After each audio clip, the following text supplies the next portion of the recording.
what wants me to release it? And as soon as I asked that question, what wants me to release it, I could hear my daughter saying, you have the answer. It's obvious. I want to talk to you about an interesting concept. I live between LA and Dubai, and for Mindvalley's last event, Future Human, which was in Dubai, and it was our largest event with about like 7,000 people, I had to work closely with the government of Dubai because they believe in Mindvalley and they helped us tremendously for our event. And I learned about a few things. Dubai has ministries not based on power, but based on the needs of the society. There's a ministry of happiness. There's a ministry of health. There's a ministry of AI and social media. So ministers are picked not based on power, based on political power. They're picked based on their ability to lead others. And our next guest is someone that if I had the power, I would pick him as the spiritual minister. His name is Dr. James Mellon. He is a PhD in understanding consciousness from the Emerson Theological Institute. He's dedicated his last 2 decades of being the spiritual founding member of the Global Truth Center of Los Angeles. Dr. James, please welcome him on the stage. Dr. James Mellon. Thank you. Thank you, thank you, thank you. Of course. Hello. Everybody good? Okay. Well, okay. Here, you know this better than I do. Take over, please. I just thought it was so funny, yeah, being introduced as a minister. I always go by my doctor name instead of reverend, because as soon as you say minister, you're not allowed to curse. You're kind of not allowed to do anything because you're a minister. In our ministry, you can. Yes, you can. Yeah. That's what I've loved about this so far. The ministry of consciousness. Yes, You're in the ministry of consciousness, exactly. And then you're our minister in spirituality. And I don't know if anybody said it yet, but does she not look amazing? Like just gorgeous. Thank you so much. Thank you. So, Dr. James, yes. I want to know, I haven't told the audience about your book yet, but I want to know the journey that led you to write the book. Oh, okay. So I was teaching a workshop. I was about to teach a workshop up in Ojai Valley. And I was sitting under a tree, and one of the students walked by and said, I'm really looking forward to your workshop. And I said, oh, good, yeah, it's tomorrow. She goes, no, it's next. And I was like, and I hadn't written it yet, because I like to do things spontaneously. So I was like, oh, when? It was like in a half an hour. So I was like, okay, so I need a 2-hour workshop within the next 15 minutes. And I was sitting under this beautiful oak tree.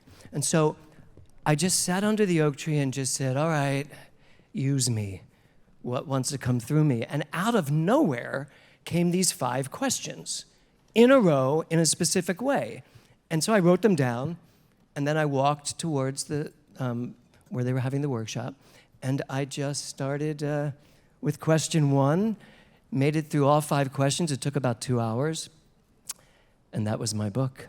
The 5 questions. The 5 questions. And when it was over, everybody was like, oh my God, I feel like I downloaded something so sacred, and where did you come up with those 5 questions? And I said, try the oak tree right behind me, because that's where it happened. Wow. Yeah. So, and when the 5 questions came to you, did you immediately turn that into your workshop and ask people those questions? I didn't. I actually didn't. I did it a couple more times, but I got very busy. And then I went away on a vacation, and I decided to spend the entire vacation writing the first draft. So I wrote the first draft. And I came back, and I gave the draft to my agent and to some people that I respected.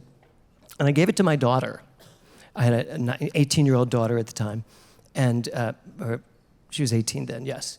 And I gave her the book, and she said to me, she said, Dad, it's really good, and something's missing. And I was like, what do you know? No, I didn't say that.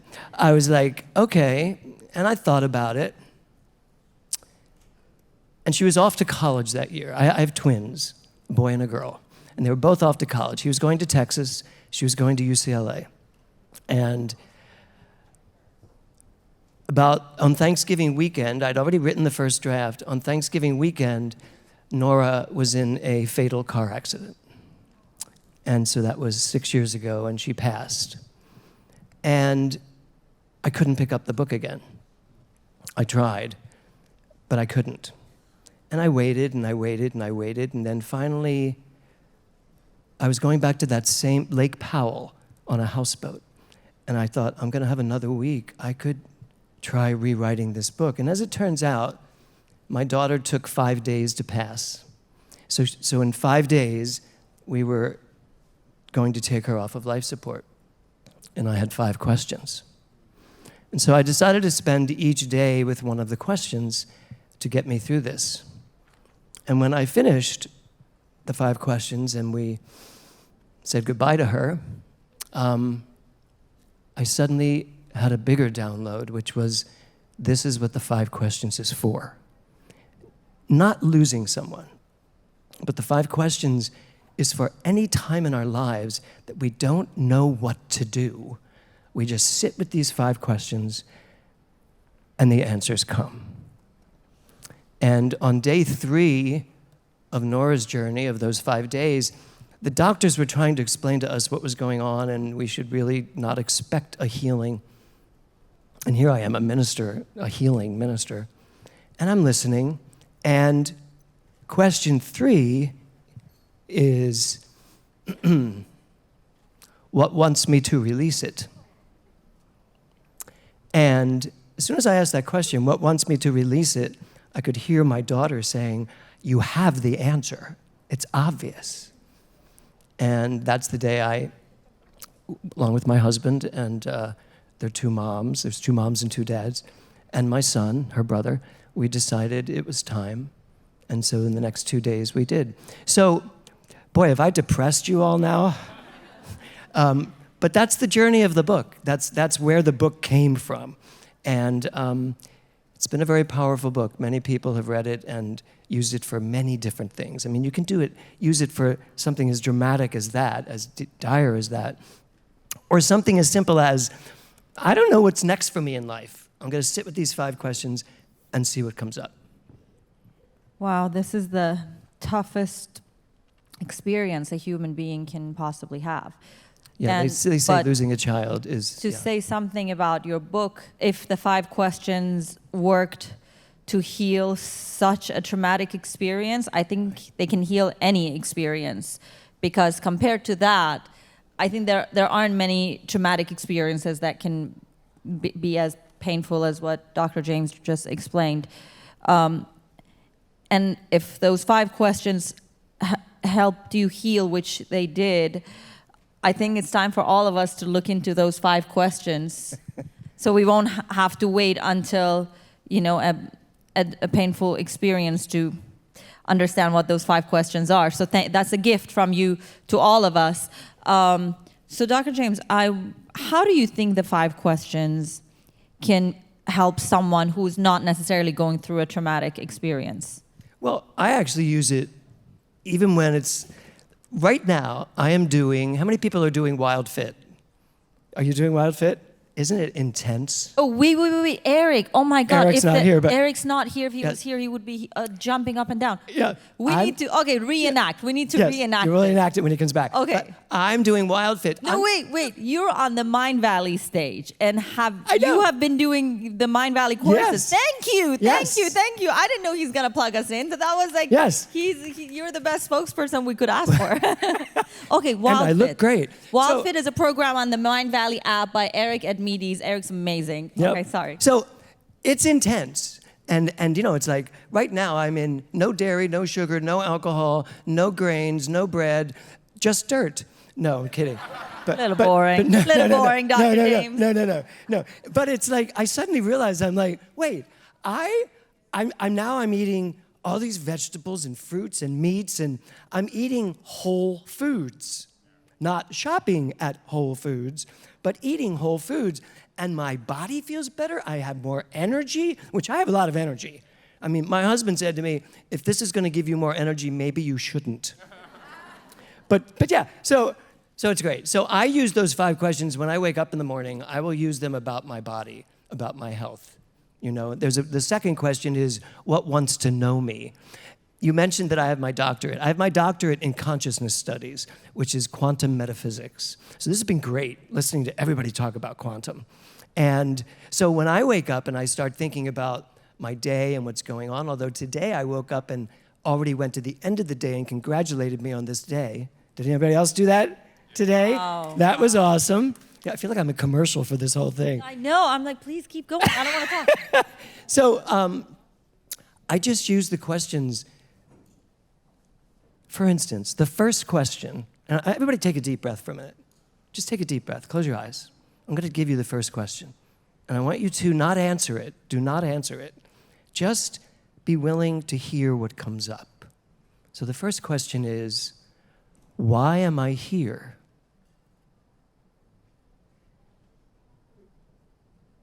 That's all. It's that simple. Why am I here? You're going to leave us with that? No, I have more. Okay. But I'm a minister. We can talk forever.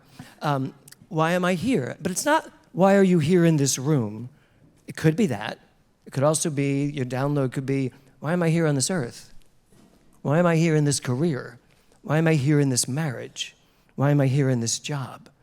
And the universe knows what to say. This quantum intelligence that you are knows the answers to whatever question you ask if you don't hunt it down, like the surrender thing that was just mentioned. If you take the time to surrender to whatever answer comes up. I remember once I was on a labyrinth walk, and I picked up a card on the labyrinth walk, and it said pivot.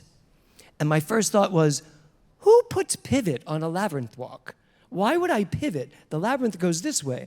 And I stood up, I was like, pivot, that's like turn this way. And as I turned, the most gorgeous sunset was behind me. And I was like, oh, pivot.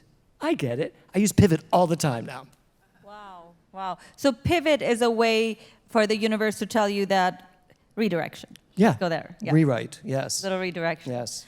Well, okay, Dr. James, I would love for people to learn more about the 5 questions. So you were kind enough to bring 20 copies to gift, yes, to some of us.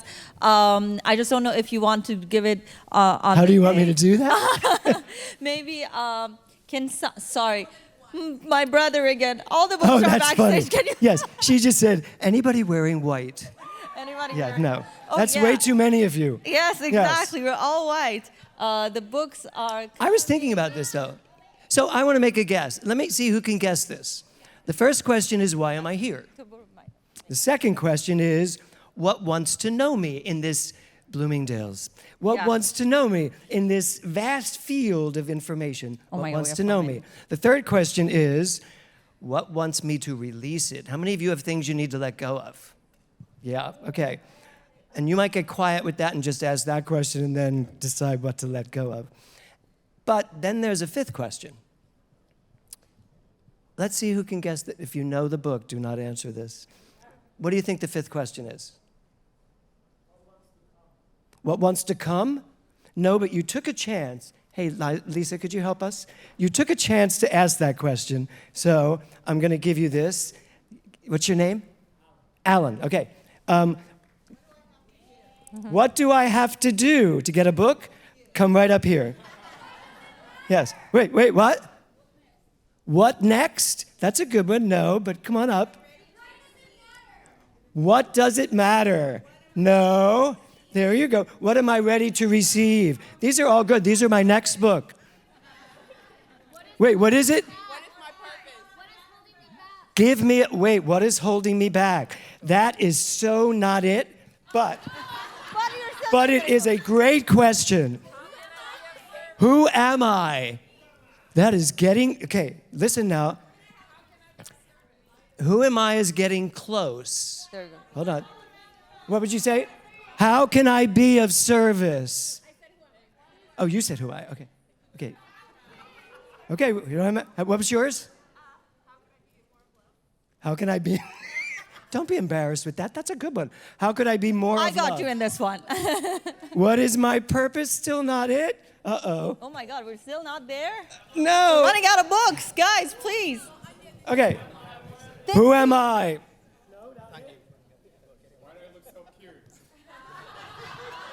Did you hear that? Why do I look so cute?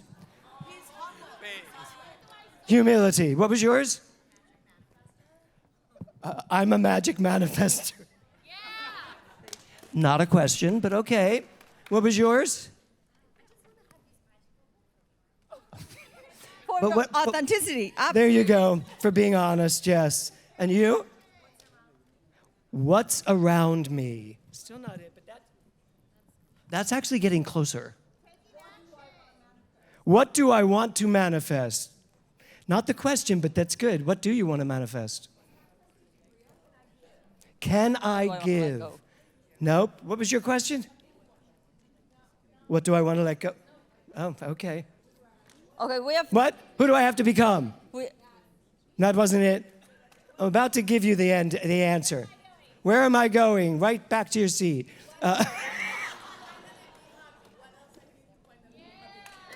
What do I need to finally be happy? That's not the question either. Do you have any more? oh, One more. One Oh. more. She got it. Go ahead. Sorry, everybody. What did you say? That's now? not the question, but it's so close. So our last question in the 5 questions, and this is for you.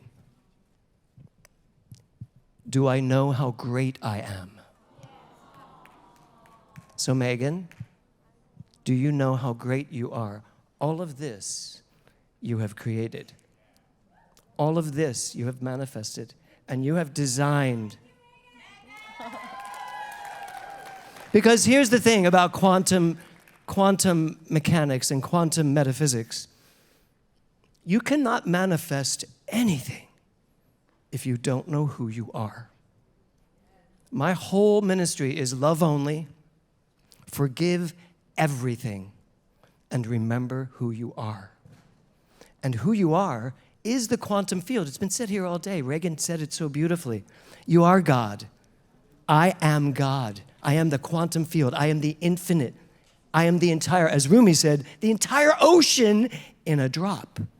Not a drop in the ocean, but the entire ocean in a drop. You, Megan, you start with knowing how great you are. And the universe says yes to whatever you decide to create. That's manifesting. That is what I call identity manifestation.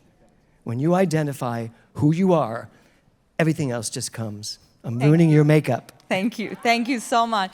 Thank you so much, Dr. James. Thank you all. I'm speechless. I need a minute.